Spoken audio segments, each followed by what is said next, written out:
नमस्कार। अनमोल साहित्य में आज आपके सामने प्रस्तुत है मुंशी प्रेमचंद्र जी की लिखी हुई श्रेष्ठ कहानियों की श्रृंखला में सौभाग्य के कोड़े। तो साथियों, अगर कहानी पसंद आए तो वीडियो को लाइक और चैनल को सब्सक्राइब जरूर करें, साथ ही बेल आइकन दबाना ना भूलें। तो आइए कहानी शुरू करते हैं। लड़के क्या अमीर के हो क्या गरीब के, विनोदशील हुआ ही करते हैं। उनकी चंचलता बहुधा उनकी दशा और स्थिति की परवाह नहीं करती। नथुआ के माँ बाप दोनों ही मर चुके थे। अनाथों की भांति वह राय भोलानाथ के द्वार पर पड़ा रहता था। राय साहब दयाशील पुरुष थे, कभी कभी एक आध पैसा दे देते। खाने को भी घर में इतना जूठा बचता था कि ऐसे ऐसे कई अनाथ अफर सकते थे। पहनने को भी उनके लड़कों के उतरे मिल जाते, इसलिए नथुआ अनाथ होने पर भी दुखी नहीं था। राय साहब ने उसे एक ईसाई के पंजे से छुड़ाया था। इन्हें इसकी परवाह न हुई कि मिशन में उसकी शिक्षा होगी, आराम से रहेगा। उन्हें यह मंजूर था कि वह हिंदू रहे। अपने घर के जूठे भोजन को वह मिशन के भोजन से कहीं अधिक पवित्र समझते थे। उनके कमरों की सफाई मिशन की पाठशाला की पढ़ाई से कहीं बढ़कर थी। हिंदू रहे चाहे जिस दशा में रहे, ईसाई हुआ तो फिर सदा के लिए हाथ से निकल जाएगा। नथुआ को बस राय साहब के बंगले में झाड़ू लगा देने के सिवा और कोई काम न था। भोजन करके खेलता फिरता था। कर्मानुसार ही उसकी वर्ण व्यवस्था भी हो गई थी। घर के अन्य नौकर चाकर उसे भंगी कहते थे और नथुआ को इसमें कोई ऐतराज न था। नाम की स्थिति पर क्या असर पड़ सकता है, इसकी उस गरीब को कुछ खबर न थी। भंगी बनने से कुछ हानि भी न थी। उसे झाड़ू लगा देते समय कभी पैसे पड़े मिल जाते, कभी और कोई चीज़। इससे वह सिगरेट लिया करता था। नौकरों के साथ उठने बैठने से उसे बचपन में ही तंबाकू, सिगरेट और पान का चस्का पड़ गया। राय साहब के घर में यूँ तो बालकों और बालिकाओं की कमी न थी। दर्जनों भांजे भतीजे पड़े रहते थे, पर उनके नीज की केवल एक पुत्री थी जिसका नाम रत्ना था। रत्ना को पढ़ाने के लिए 2 मास्टर आते थे। एक मेम साहब अंग्रेजी पढ़ाने आया करती थी। राय साहब को यह हार्दिक अभिलाषा थी कि रत्ना सर्वगुण आगड़ी हो और जिस घर में जाए उसकी लक्ष्मी बने। वह उसे अन्य बालकों के साथ न रहने देते। उसके लिए अपने बंगले में 2 कमरे अलग कर दिए थे, एक पढ़ने के लिए, दूसरा सोने के लिए। लोग कहते हैं लाड़ प्यार से बच्चे जिद्दी और शरीर हो जाते हैं। रत्ना इतने लाड़ प्यार पर भी बड़ी सुशील बालिका थी। किसी नौकर को रे न कर पुकारती, किसी भिखारी तक को न धुतकारती।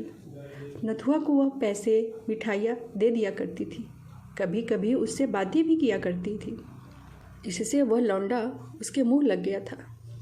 एक दिन नथुआ रत्ना के सोने के कमरे में झाड़ू लगा रहा था। रत्ना दूसरे कमरे में मेम साहब से अंग्रेजी पढ़ रही थी। नथुआ की सामत जो आई तो झाड़ू लगाते लगाते उसके मन में यह इच्छा हुई कि रत्ना के पलंग पर सोऊं। कैसी उजली चादर बिछी हुई है, गद्दा कितना नरम और मोटा है, कैसा सुंदर दोशाला है। रत्ना इस गद्दे पर कितने आराम से सोती है, जैसे चिड़िया के बच्चे घोंसले में। तभी तो रत्ना के हाथ पैर इतने गोरे और कोमल हैं, मालूम होता है देह में रुई भरी हुई है। यहाँ कौन देखता है, यह सोचकर उसने पैर फर्श से पोंछे और चटपट पलंग पर आकर लेट गया और दुशाला ओढ़ लिया। गर्व और आनंद से उसका हृदय पुलकित हो गया। वह मारे खुशी के 2-3 बार पलंग पर उछल पड़ा। उसे ऐसा मालूम हो रहा था कि मानो मैं रुई में लेटा हूँ। जिधर करवट लेता था देह अंगुल भर नीचे धंस जाती थी। यह स्वर्गीय सुख मुझे कहाँ नसीब। मुझे भगवान ने राय साहब का बेटा क्यों न बनाया। सुख का अनुभव होते ही उसे अपनी दशा का वास्तविक ज्ञान हुआ और चित्त क्षुब्ध हो गया। एकाएक राय साहब किसी जरूरत से कमरे में आए तो नथुआ को रत्ना के पलंग पर लेटे देखा। मारे क्रोध से जल उठे और बोले, क्यों बेसुअर, तू यहाँ क्या कर रहा है। नथुआ ऐसे घबराया मानो नदी में पैर फिसल पड़े हो। चारपाई से कूदकर अलग खड़ा हो गया और फिर झाड़ू हाथ में ले ली। राय साहब ने फिर पूछा, क्या कर रहा था बे। नथुआ, कुछ तो नहीं सरकार। राय साहब, अब तेरी इतनी हिम्मत हो गई है कि रत्ना की चरपाई पर सोए। नमक हराम कहीं का, लाना मेरा हंटर।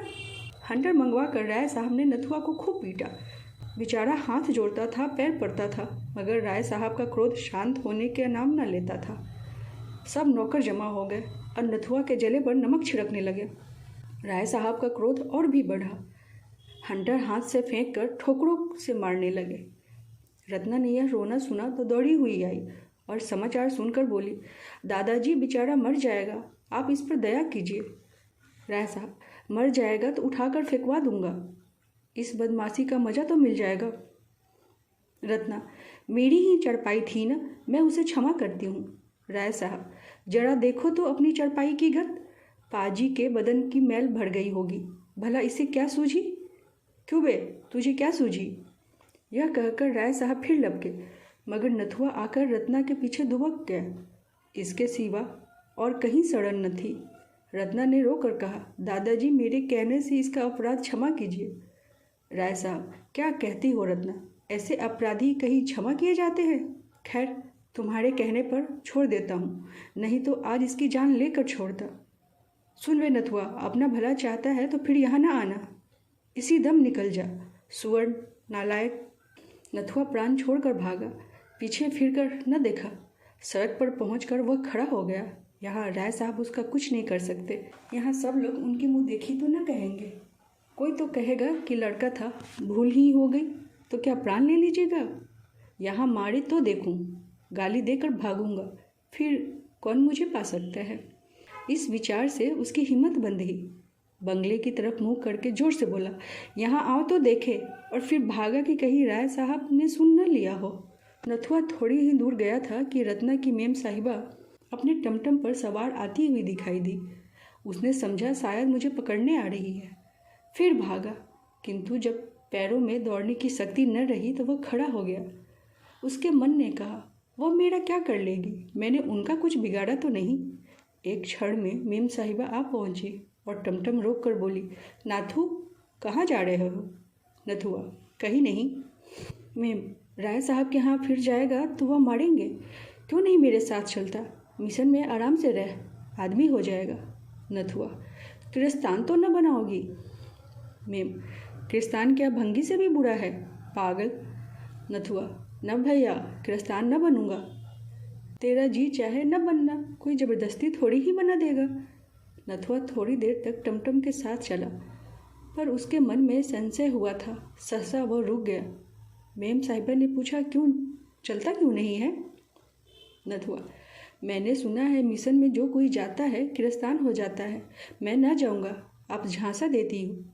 मेम, अरे पागल, वहाँ तुझे पढ़ाया जाएगा, किसी की चाकरी न करनी पड़ेगी, शाम को खेलने की छुट्टी मिलेगी, कोट पतलून पहनने को मिलेगी, चल के 2-4 दिन देख तो ले।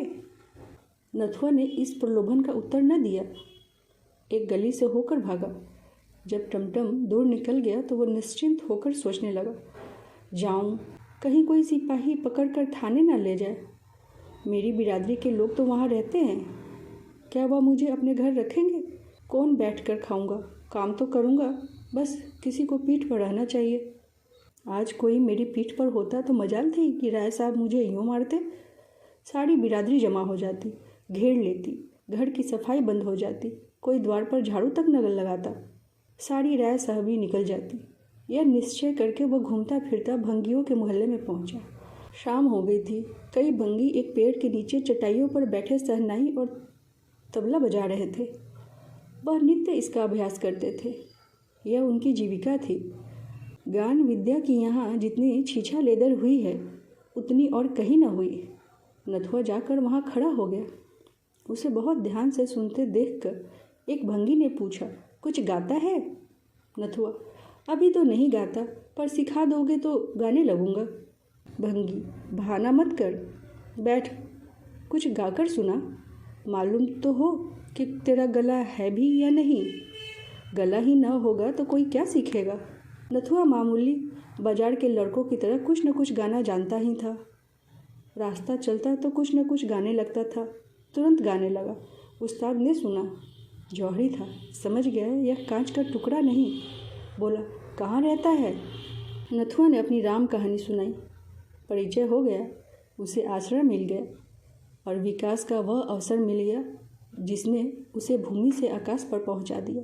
3 साल उड़ गए। नथुआ के गाने की सारी शहर में धूम मची हुई थी और वह केवल एक गुणी नहीं, सर्वगुणी था।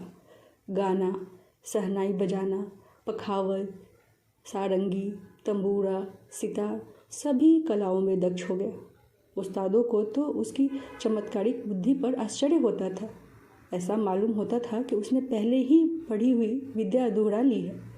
लोग 10-10 साल तक सितार बजाना सीखते रहते हैं और नहीं आता। नथुआ को 1 महीने में उसके तारों का ज्ञान हो गया। ऐसे कितने ही रत्न पड़े हुए हैं जो किसी पारखी से भेंट न होने के कारण मिट्टी में मिल जाते हैं। संयोग से इन्हीं दिनों ग्वालियर में एक संगीत सम्मेलन हुआ। देश देशांतरों से संगीत के आचार्य निमंत्रित हुए। उस्ताद घोड़े को भी न्योता मिला। नथुआ इन्हीं का शिष्य था। उस्ताद ग्वालियर चले तो नाथू को भी साथ लेते गए। 1 सप्ताह तक ग्वालियर में बड़ी धूमधाम रही। नाथू राम ने वहाँ खूब कमाया। उसे सोने का तमगा मिला। ग्वालियर के संगीत विद्यालय के अध्यक्ष ने उस्ताद घोड़े से आग्रह किया कि नाथू राम को संगीत विद्यालय में दाखिला करा दो। यहाँ संगीत के साथ उसकी शिक्षा भी हो जाएगी। घोड़े को मानना पड़ा। नाथू राम भी राजी हो गया। नाथू राम ने 5 वर्षों में विद्यालय की सर्वोच्च उपाधि प्राप्त कर ली। इसके साथ साथ भाषा, गणित और विज्ञान में उसकी बुद्धि ने अपनी प्रखरता का परिचय दिया। अब वह समाज का आभूषण था। कोई उससे न पूछता था कि कौन जाति हो। उसका रहन सहन, तौर तरीका अब गायकों का सा नहीं, शिक्षित समुदाय का सा हो गया था। अपने सम्मान की रक्षा के लिए वह ऊंचे वर्ण वालों सा आचरण रखने लगा। मंदिरा मांस त्याग दिया। नियमित रूप से संध्योपासना करने लगा। कोई कुलीन ब्राह्मण भी इतना आचार विचार न करता होगा। नाथूराम तो पहले ही उसका नाम हो चुका था। अब उसका कुछ और सुसंस्कार हुआ। वह ना रा आचार्य मशहूर हो गया। साधारणतः लोग आचार्य ही कहा करते थे। राज दरबार से उसे अच्छा वेतन मिलने लगा। 18 वर्ष की आयु में इतनी ख्याति बिरले ही किसी गुणी को नसीब होती है। लेकिन ख्याति प्रेम वह प्यास है जो कभी नहीं बुझती। वह अगस्त्य ऋषि की भांति सागर को पीकर भी शांत नहीं होती। महाशय आचार्य ने यूरोप को प्रस्थान किया। वह पाश्चात्य संगीत पर भी अधिकृत होना चाहते थे। जर्मनी के सबसे बड़े संगीत विद्यालय में दाखिला हो गए और 5 वर्षों के निरंतर परिश्रम और उद्योग के बाद आचार्य की पदवी लेकर इटली की सैर करते हुए ग्वालियर लौट आए। और उसके एक ही सप्ताह के बाद मदन कंपनी ने उन्हें 3000 रुपये मासिक वेतन पर अपनी शाखाओं का निरीक्षक नियुक्त किया। वह यूरोप जाने से पहले ही हजारों रुपये कमा चुके थे। यूरोप में भी ओपराओं और नाट्यशालाओं में उनकी खूब आवभगत हुई। कभी कभी एक दिन में इतनी आमदनी हो जाती थी जितनी यहाँ के बड़े बड़े गवैयों को वर्षों में भी नसीब नहीं होती। लखनऊ से विशेष प्रेम होने के कारण उन्होंने वहीं निवास करने का निश्चय किया। आचार्य महाशय लखनऊ पहुँचे तो उनका चित्त गदगद हो गया। यही उनका बचपन बीता। यहीं एक दिन वह अनाथ थे। यहीं गलियों में कनकव्वे लूटते फिरते, यहीं बाजारों में पैसे मांगते फिरते। आह, यहीं उन हंटरों की मार पड़ी थी जिसके निशान अब तक बने थे। अब वह दाग उन्हें सौभाग्य की रेखाओं से भी प्रिय लगते। यथार्थ में यह कोड़े की मार उनके लिए शिव का वरदान थी। राय साहब के प्रति अब उनके दिल में क्रोध या प्रतिकार का लेश मात्र भी न था। उनकी बुराइयां भूल गई थी, भलाइयाँ याद रह गई थी और रत्ना तो उन्हें दया और वात्सल्य की मूर्ति से याद आती। विपत्ति पुराने घावों को बढ़ाती है, संपत्ति उन्हें भर देती है। गाड़ी से उतरे तो छाती धड़क रही थी। 10 वर्ष का बालक 23 वर्ष का जवान शिक्षित भद्र युवक हो गया था। उसकी माँ भी उसे देखकर न कह सकती थी कि यही मेरा नथुआ है। लेकिन उनकी काया पलट की अपेक्षा नगर की काया पलट और भी विस्मयकारी थी। यह लखनऊ नहीं, कोई दूसरा ही नगर था। स्टेशन से बाहर निकलते ही देखा कि शहर के कितने ही छोटे बड़े आदमी उनका स्वागत करने को खड़े हैं। उनमें एक युवती रमणी थी जो रत्ना से बहुत मिलती थी। लोगों ने उससे हाथ मिलवाया और रत्ना ने उनके गले में फूलों का हार डाल दिया। विदेश में भारत का नाम रोशन करने का पुरस्कार था। आचार्य के पैर डगमगाने लगे। ऐसा जान पड़ता था अब नहीं खड़े रह सकते। यह वही रत्ना है। भोली भाली बालिका ने सौंदर्य, लज्जा, गर्व और विनय की देवी का रूप धारण कर लिया है। उनकी हिम्मत न पड़ी कि रत्ना की तरफ सीधी आंखों से देख सके। लोगों से हाथ मिलाने के बाद वह उस बंगले में आए जो उनके लिए पहले से ही सजाया गया था। उसे देखकर वे चौंक पड़े। यह वही बंगला था जहाँ रत्ना के साथ वह खेलते थे। सामान भी वही, तस्वीरें वही, कुर्सियाँ और मेज़ें वही, यहाँ तक कि फर्श भी वही था। उसके अंदर कदम रखते हुए आचार्य महाशय के हृदय में कुछ वही भाव जागृत हो रहे थे जो किसी देवता के मंदिर में जाकर धर्मपरायण हिंदू के हृदय में होते हैं। वह रत्ना के शयनागार में पहुँचे तो उनके हृदय में ऐसी ऐंठन हुई कि आंसू बहने लगे। यह वही पलंग है, वही बिस्तर और वही फर्श। उन्होंने अधीर होकर पूछा, यह किसका बंगला है? कंपनी का मैनेजर साथ था। बोला, एक राय भोलानाथ है, उन्हीं का है। राय साहब कहाँ गए? मैनेजर, खुदा जाने कहाँ चले गए।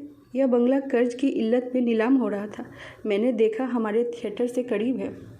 अधिकारियों से खतो किताब की और इसे कंपनी के नाम खरीद लिया। 40,000 में यह बंगला सामान समेत लिया गया है। आचार्य, मुफ्त में मिल गया? तुम्हें राय साहब की कुछ खबर नहीं? मैनेजर, सुना था कि कहीं तीर्थ करने गए थे, खुदा जाने लौटे या नहीं।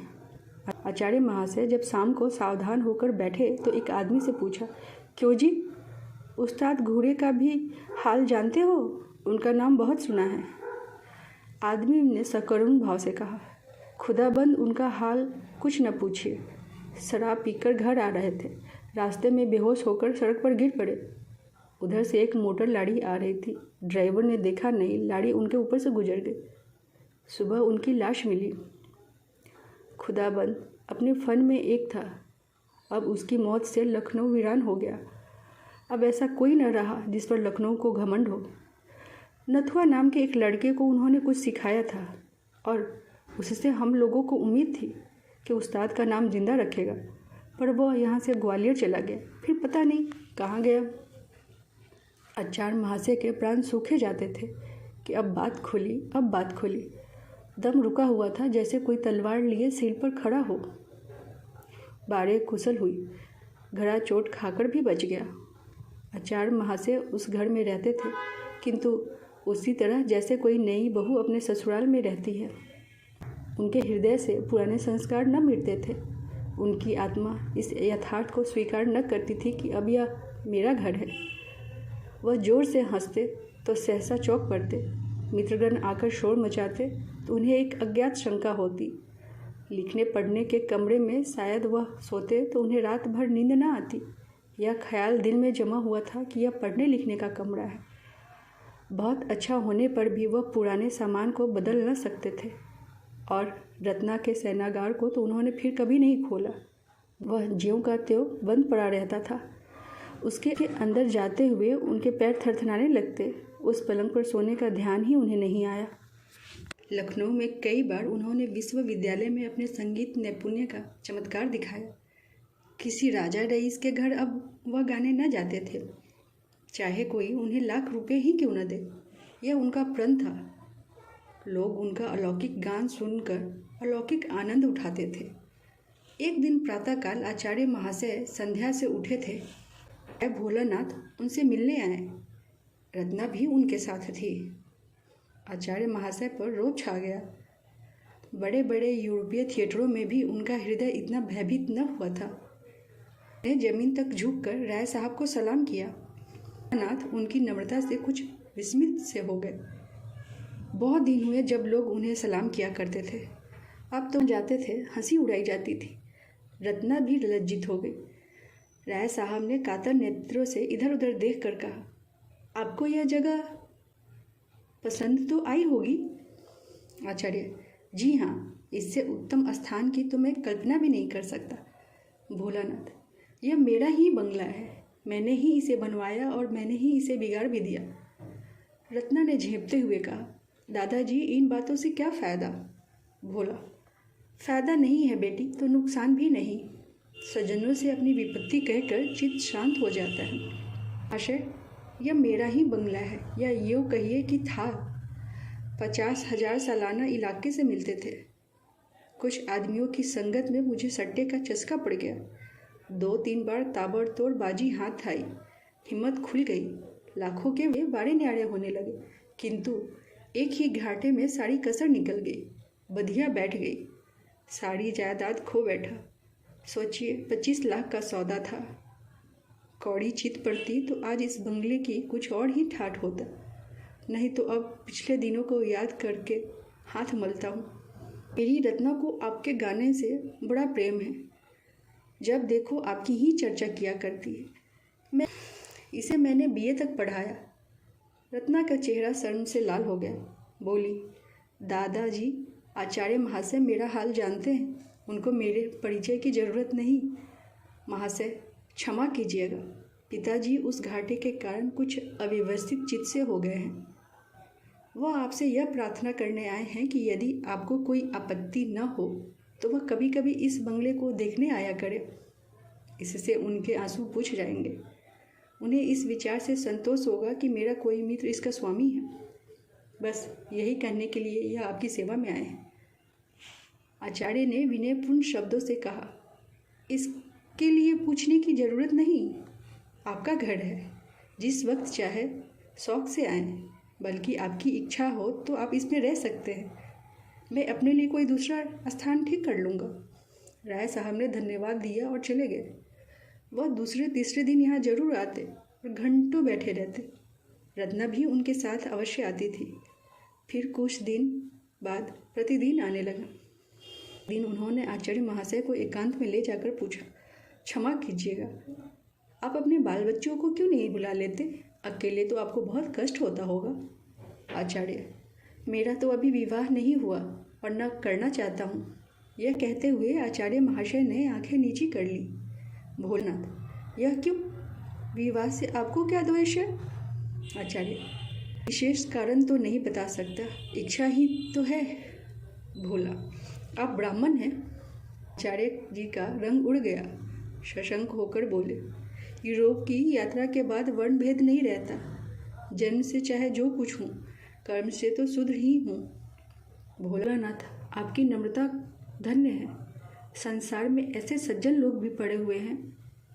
मैं भी कर्म को ही वर्ण मानता हूँ। नम्रता, शील, विनय, आचार, धर्मनिष्ठा, विद्या, प्रेम, ये सब ब्राह्मणों के ही गुण हैं और मैं आपको ब्राह्मण ही समझता हूँ। जिसमें यह गुण नहीं वह ब्राह्मण नहीं, कदापि नहीं। रत्ना को आपसे बड़ा प्रेम है। आज तक कोई पुरुष उसकी आंखों में नहीं जचा, किंतु आपने उसे वशीभूत कर लिया है। इस धृष्टता को क्षमा कीजिएगा। आपके माता पिता? जी बोले, मेरे माता पिता जी तो आप ही हैं। जन्म किसने दिया यह मैं स्वयं नहीं जानता। मैं बहुत छोटा था तभी उनका स्वर्गवास हो गया। राय साहब, आज वह जीवित होते तो आपको देखकर उनकी गज भर की छाती होती। ऐसे सपूत बेटे कहाँ होते हैं। इतने में रत्ना एक कागज लिए हुए आई और राय साहब से बोली, दादाजी, आचार्य महाशय काव्य रचना भी करते हैं। मैं इनकी मेज पर से यह उठा लाई। सरोजनी नायडू के सिवा ऐसी कविता मैंने और कहीं नहीं देखी। आचार्य ने छिपी हुई निगाहों से एक बार रत्ना को देखा और झेपते हुए बोला, यूँ ही कुछ लिख लिया था, मैं काव्य रचना क्या जानूँ। प्रेम से दोनों विहल हो रहे थे। रत्ना गुणों पर मोहित थी, आचार्य उसके मोह के वशीभूत थे। अगर रत्ना उनके रास्ते में न आती तो कदाचित वह उससे परिचित भी न होते, किंतु प्रेम की फैली हुई बाहों का आकर्षण किस पर न होगा। ऐसा हृदय कहाँ है जिसे प्रेम जीत न सके। आचार्य महाशय बड़ी दुविधा में पड़े हुए थे। उनका दिल कहता था कि जिस क्षण रत्ना पर मेरी असलियत खुल जाएगी उसी क्षण वह मुझसे सदैव के लिए मुंह फेर लेगी। वह कितनी ही उदार हो, जाति के बंधन को कितना ही कष्ट में समझती हो, किंतु उस घृणा से मुक्त नहीं हो सकती जो स्वभावतः मेरे प्रति उत्पन्न होगी। मगर इस बात को जानते हुए भी उनकी हिम्मत न पड़ती थी कि अपना वास्तविक स्वरूप खोल कर दिखा दे। यदि घृणा ही तक होती तो कोई बात न थी, मगर उसे दुख होगा, पीड़ा होगी, उसका हृदय विदीर्ण हो जाएगा। उस दशा में न जाने क्या कर बैठे।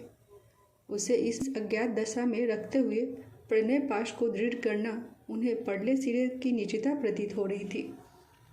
कपट, यह दगा, धूर्तता जो प्रेमाचरण में सर्वात निषिद्ध है, इस संकट में पड़े हुए वह कुछ निश्चय न कर सकते थे कि क्या करना चाहिए। उधर राय साहब की आमोदरफ्त दिनों दिन बढ़ती जा रही थी।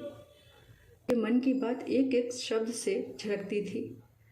रत्ना का आना जाना बंद होता जाता था, जो उनके आशय को और भी प्रकट करता।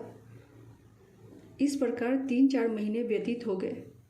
आचार्य महाशय सोचते, ये वही राय साहब है जिन्होंने केवल रत्ना की चारपाई पर जरा देर लेटे रहने के लिए मुझे मारकर घर से निकाल दिया था। जब उन्हें मालूम होगा कि मैं वही अनाथ, अछूत, आश्रयहीन बालक हूँ, तो उन्हें कितनी आत्मवेदना, कितनी अपमान, कितनी दुराशा, कितना पश्चाताप होगा। राय साहब ने कहा, विवाह की तिथि निश्चित कर लेनी चाहिए। इस लगन में मैं ऋण से उड़ीन हो जाना चाहता हूँ।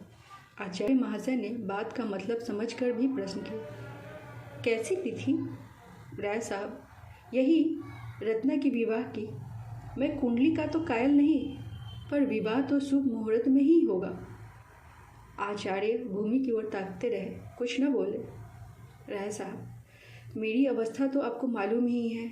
कुछ कन्या के सिवा और किसी योग्य नहीं हूँ। रत्ना के सिवा और कौन है जिसके लिए उठा रखता। आचार्य महाशय विचारों में मग्न थे। राय साहब, रत्ना को आप स्वयं जानते हैं। आपसे उसकी प्रशंसा करना व्यर्थ है। वह अच्छी है या बुरी, उसे आपको स्वीकार करना पड़ेगा। आचार्य महाशय की आंखों से आंसू बह रहे थे। राय साहब, मुझे पूरा विश्वास है कि आपको ईश्वर ने उसी के लिए यहाँ भेजा है। मेरी ईश्वर से यही याचना है कि तुम दोनों का जीवन सुख से कटे। मेरे लिए इससे ज़्यादा खुशी की और कोई बात नहीं हो सकती। इस कर्तव्य से मुक्त होकर इरादा है कुछ दिन भगवत भजन करूं। गौण रूप से आप ही उस फल के भी अधिकारी होंगे। आचार्य ने अवरुद्ध कंठ से कहा, महाशय, आप मेरे पिता तुल्य हैं, पर मैं इस योग कदापि नहीं हूँ।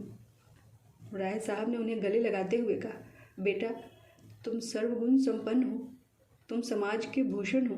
मेरे लिए यह महान गौरव की बात है कि तुम जैसा दामाद पाऊँ। मैं आज तिथि आदि ठीक करके कल आपको सूचना दूंगा। यह कहकर राय साहब उठ खड़े हुए। आचार्य कुछ कहना चाहते थे, पर मौका न मिला। यूँ कहो कि हिम्मत न पड़ी। न मनोबल न था, घृणा सहन करने की शक्ति न थी। विवाह हुए महीना भर हो गया। रत्ना के आने से पितृगृह उजाला हो गया। अब पति हृदय पवित्र। सागर में कमल खिल गया। रात का समय था। आचार्य महाशय भोजन करके लेटे हुए थे, उसी पलंग पर जिसने किसी दिन उन्हें घर से निकलवाया था, जिसने उनके भाग्य चक्र को परिवर्तित कर दिया था। महीना भर से वह अवसर ढूंढ रहे थे कि वह रहस्य रत्ना को बतला दूं। उनका तारों से दबा हुआ हृदय यह नहीं मानता कि मेरा सौभाग्य मेरे गुणों का ही अनुग्रह है।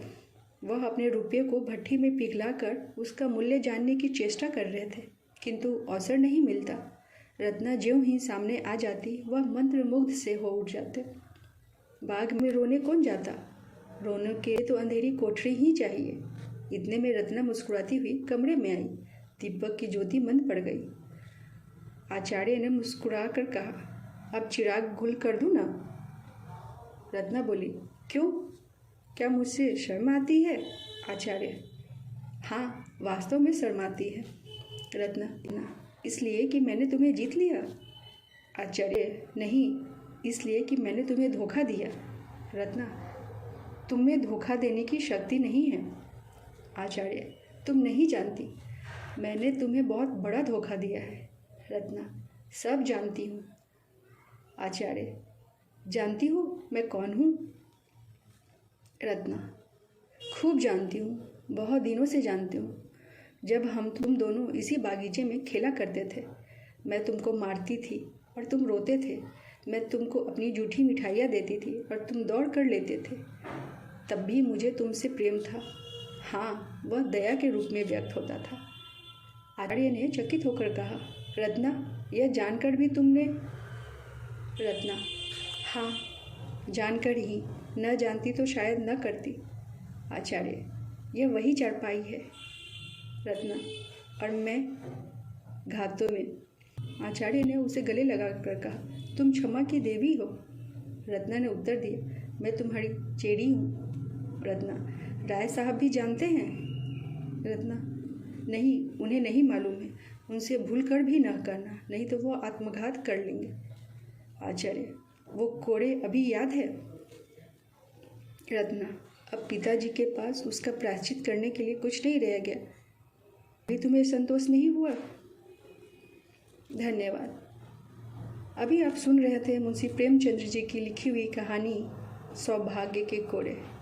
उम्मीद है कहानी आपको पसंद आई होगी। धन्यवाद।